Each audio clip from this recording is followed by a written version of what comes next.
got a stiff breeze that's blowing out of the west-northwest. It's pushing it back against me, which isn't helping any. You can see it, that the tree is moving back and forth.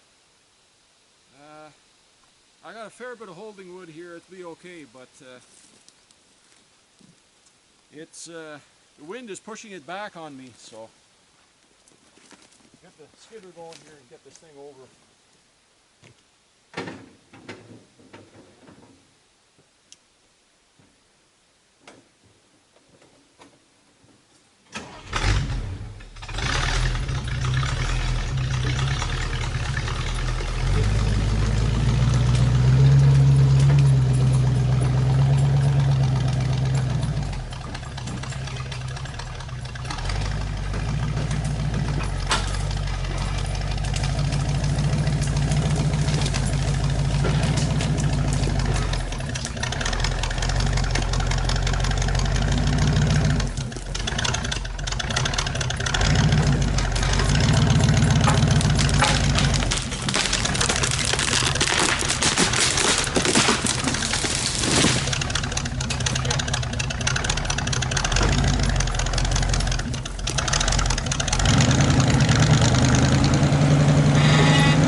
Well, there you go.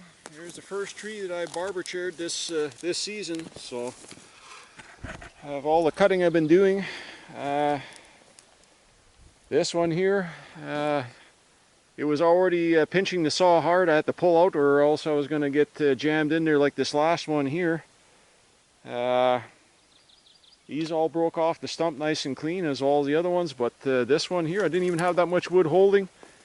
And I think there's an old crack in the tree itself, because it decided to split and pulled a bunch of fibers. So now I don't know what to do. I guess I'm just going to have to just take and lob a chunk off the butt there and be done with it. So I don't. The mill don't really like that kind of stuff, so I don't want to bother wasting the time putting it in the pile and then have the picker loader, well, whatever. He'll end up chucking it out, or else you get docked at the mill or something or whatever. If they get mad, you bring stuff like that in. So, well, it happens.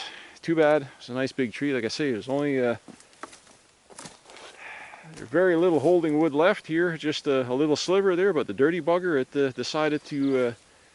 And I did give it a fair bit of notch. No worse than any of the other, no less than any of the other ones, or no worse. So, anyways, just gonna go ahead and top this tree here. Enough yapping. So.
too bad.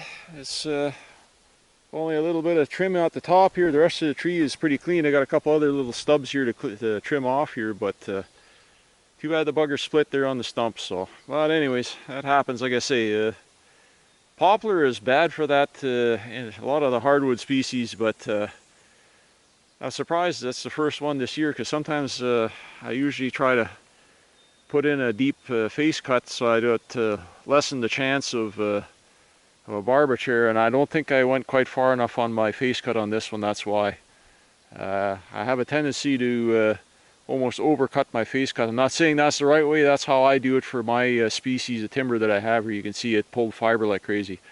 I gotta go ahead and trim that shit off there, but well, I got everything else down safely and cleanly. Nothing broken up there, so start pulling trees here. I gotta trim my butt there right away and get that taken care of. But well, anyways, you can see the mess here that I got trimmed out of this.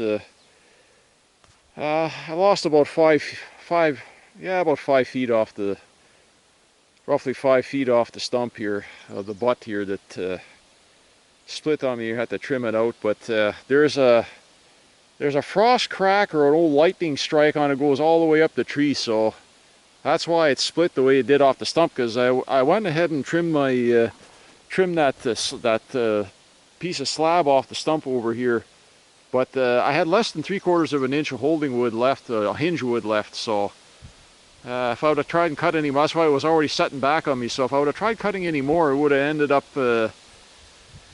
well, it would have ended up pinching me again, but good, or breaking off the stump and rolling and tipping over, falling on the machine, or getting me going over my shoulder. So you got to be careful, stuff like that. You never can tell with trees. That's, like I say, there's an old crack that runs up in the tree, way up, and probably 1/2 or 3/4 of the way up in the tree. It could have, like I say, be an old frost crack, because in the winter times here, that the trees, when it gets down to 30 below, you can hear them actually popping, and the temperature drops.